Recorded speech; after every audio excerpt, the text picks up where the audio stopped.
உற்சவர் நித்திய கல்யாண பெருமாளுக்கும் தாயார் இருவருக்குமே இயற்கையிலேயே தாடையில் திருஷ்டி போட்டு இருப்பதால் இங்கு வந்து மனமுருங்கி வேண்டுபவர்களின் திருஷ்டிகள் அனைத்தும் நீங்கும் என்பது அதிகமாக உள்ளது.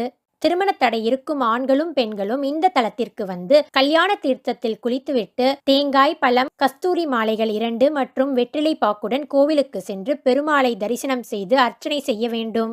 சந்நிதியில் பிரசாதமாக தரும் மாலையை கழுத்தில் மாட்டிக்கொண்டு ஆலய பிராகாரத்தை 9 முறை வலம் வர வேண்டும். கொடிமரம் அருகில் வடக்கு நோக்கி நமஸ்காரம் செய்து வணங்க வேண்டும். பெருமாள் திருவருளால் விரைவில் திருமணம் கைகூடும் என்பது பலரது நம்பிக்கையாக உள்ளது. இங்கு மற்றுமொரு சிறப்பு என்னவென்றால் ஆதிசேஷன் தம்பதி சமேதராக ஆதிவராகரின் திருவடியை தாங்கி சேவை செய்கிறார். மாலை தரிசித்து வழிபடுபவர்களுக்கு ராகுகேது தோஷங்கள் நீங்கி கல்யாண வரம் கைகூடும் என்பது ஐதீகமாக உள்ளது. இத்தனை சிறப்புகள் வாய்ந்த இந்த கோயிலானது சென்னைக்கு மிக அருகில் திருவிடந்தை என்னும் கிராமத்தில் உள்ளது.